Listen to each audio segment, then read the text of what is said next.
Hi friends, welcome to Annapurna kitchen. ಎಲ್ರಿಗೂ ಸ್ವಾಗತ. ನಾನು ನೋಡಿ ಇವತ್ತು ಸಿಂಪಲ್ ಖೋವಾದಿಂದ ಪೇಡ ತಯಾರಿಸಿದೆ ಹೇಗಂತ ತೋರಿಸ್ಕೊಡ್ತೀನಿ ನೋಡಿ. ಒಂದು 200 ಗ್ರಾಮ್ ಖೋವಾ ಇದೆ, ಆನ್ಲೈನಲ್ಲಿ ತರಿಸಿದ್ದು. Milky mist khoa ತರಿಸಿದ್ವಿ. ಅದನ್ನೆಲ್ಲ ಪುಡಿ ಮಾಡಬೇಕು. ಹೀಗೆ ಪುಡಿ ಮಾಡಿ ಹೀಗೆ ಬಾಣಲೆಯಲ್ಲಿ ಹಾಕಿ ಒಂದು ಸ್ವಲ್ಪ ಫ್ರೈ ಮಾಡಬೇಕು. ಈಗ ನೋಡಿ, ಅದು 200 ಗ್ರಾಮ್ನಷ್ಟು ಸಕ್ಕರೆ ತೊಗೊಂಡಿದ್ದೀನಿ. ಅದನ್ನು ಮಿಕ್ಸಿ ಮಾಡಬೇಕು ಚೆನ್ನಾಗಿ.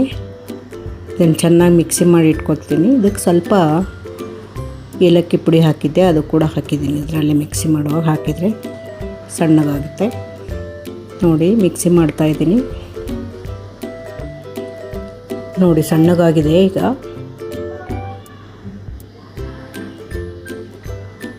ನೋಡಿ, ಇದನ್ನು ಒಂದು ಕಡೆ ಇಟ್ಕೋಬೇಕು. ನೋಡಿ, ಈಗ ಖೋವಾ ಈಗ ಮೆಲ್ಟ್ ಮಾಡಬೇಕೆಲ್ಲ.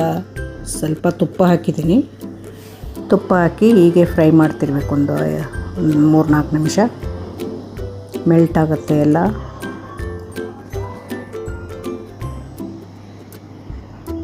ತುಂಬಾ ಈಸಿ, ಮಕ್ಕಳಿಗೆ ಕೂಡ ತುಂಬ ಇಷ್ಟ ಆಗುತ್ತೆ. ಮಾಡಿಕೊಡಿ.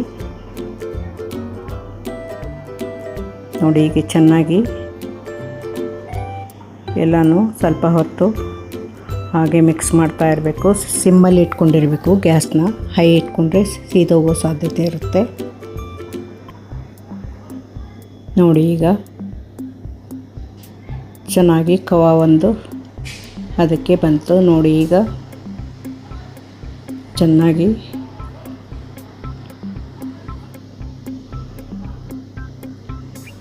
ಒಂದು 5 ನಿಮಿಷ ಹೀಗೆ ಮಿಕ್ಸ್ ಮಾಡ್ತಾಯಿದ್ರೆ ಖೋವಾ ಎಲ್ಲ ಒಂದು ರುಚಿಗೆ ಒಂದು ಸ್ವಲ್ಪ ಕಲರ್ ಕೂಡ ಚೇಂಜ್ ಆಗುತ್ತೆ, ಟೇಸ್ಟ್ ಕೂಡ ಚೇಂಜ್ ಆಗುತ್ತೆ. ಆಮೇಲೆ ಒಂದು ಸ್ವಲ್ಪ ಆರಕ್ಕೆ ಬಿಡಬೇಕು. ನೋಡಿ, ಈಗ ಆರಕ್ಕೆ ಇಟ್ಟಿದ್ದೀನಿ. ನೋಡಿ, ಸ್ವಲ್ಪ ಅದೊಂದು 15 ನಿಮಿಷ ಬಿಡಬೇಕು ಇದನ್ನು ಹಾಗೆ. ನಂತರ ಸಕ್ಕರೆ ಮಿಕ್ಸಿ ಮಾಡಿರ್ತೀವಲ್ಲ ಪೌಡರ್, ಅದನ್ನು ಇದಕ್ಕೆ ಮಿಕ್ಸ್ ಮಾಡಬೇಕು. ಸ್ವಲ್ಪ ಆರಿದೆ ನೋಡಿ. ಈಗ ಮುಟ್ಟಿದರೆ ಸ್ವಲ್ಪನೇ ಒಬ್ಬರು ಬೆಚ್ಚಗೆ ಬಿಸಿ ಇರುತ್ತೆ. ಆವಾಗ ಸಕ್ಕರೆ ಮಿಕ್ಸ್ ಮಾಡಬೇಕು. ನೋಡಿ, ಇದನ್ನು ಸಕ್ಕರೆನ ಅದಕ್ಕೆ ಮಿಕ್ಸ್ ಮಾಡ್ತಾಯಿದ್ದೀನಿ. ನೋಡಿ,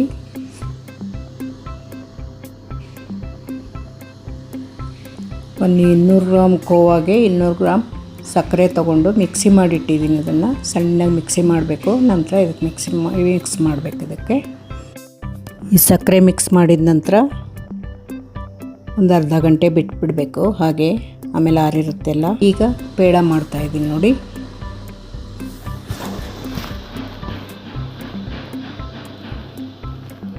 ಹೀಗೆ ರೌಂಡ್ ಆಕಾರದಲ್ಲಿ ಮಾಡ್ತಾಯಿದ್ದೀನಿ ನಾನು ಪೇಡಾನ.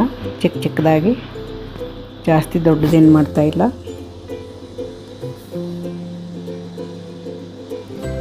ಖೋವಾದಿಂದ ಮಾಡಿರೋದ್ರಿಂದ ತುಂಬ ಟೇಸ್ಟಿಯಾಗಿರುತ್ತೆ ಪೇಡ. ನೋಡಿ, ನಾವೆಲ್ಲ ಸ್ವೀಟ್ ಶಾಪಿಂದ ತಂದಿರ್ತೀವಲ್ಲ, ಅದೇ ಥರ ರುಚಿ ಬರುತ್ತೆ. ಅದಕ್ಕಿಂತ ಚೆನ್ನಾಗೇ ಆಗಿರುತ್ತೆ. ನೋಡಿ, ಮನೇಲಿ ಮಾಡಿದರೆ ಚೆನ್ನಾಗೂ ಆಗಿರುತ್ತೆ. ಒರಿಜಿನಲ್ ಖೋವಾ ಫ್ರೆಶ್ ಅನಿಸುತ್ತೆ. ಎಲ್ಲರೂ ಮಾಡಿ ನೋಡಿ. ನಾನೊಂದು 200 ಗ್ರಾಮ್ ಮಾಡಿದ್ದೆ ಅಷ್ಟೇ. ಜಾಸ್ತಿ ಬೇಕಾದರೆ 1/2 kg ಮಾಡ್ಬೋದು ನೀವು.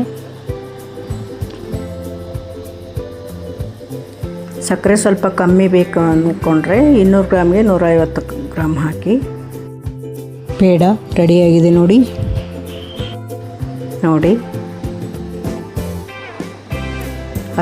ಪೇಡೆ ರೆಡಿಯಾಗಿದೆ. 14 ಪೇಡೆ ಆಗಿದೆ. ಇದರಿಂದ ತುಂಬ ಚೆನ್ನಾಗಿತ್ತು. ಟೇಸ್ಟ್ ಮಾತ್ರ ನೀವು ಮಾಡಿ ನೋಡಿ. ಯಾರಿಗೆಲ್ಲ ಈ ವಿಡಿಯೋ ಇಷ್ಟ ಆಯಿತು ಲೈಕ್ ಮಾಡಿ. ಸಬ್ಸ್ಕ್ರೈಬ್ ಮಾಡಿದೆ ಹಾಗೆ ನೋಡ್ತಾ ಇದ್ದೀರಲ್ಲ, ಯಾರೆಲ್ಲ ಹಾಗೆ ನೋಡ್ತಾ ಇದ್ದೀರಿ ಸಬ್ಸ್ಕ್ರೈಬ್ ಮಾಡ್ಕೊಂಡು ನೋಡಿ. ಮಕ್ಕಳು ಕೂಡ ತುಂಬ ಇಷ್ಟಪಡ್ತಾರೆ. ನಮಗೂ ಕೂಡ ಎಲ್ರಿಗೂ ಇಷ್ಟ ಆಗೋ ಪೇಡ ಇದು. ತುಂಬ ಚೆನ್ನಾಗಿರುತ್ತೆ. ನೀವು ಮಾಡಿ ನೋಡಿ. ಇದುವರೆಗೂ ಯಾರೆಲ್ಲ ವಿಡಿಯೋ ನೋಡಿದ್ದೀರಾ, ಥ್ಯಾಂಕ್ ಯು ಸೋ ಮಚ್.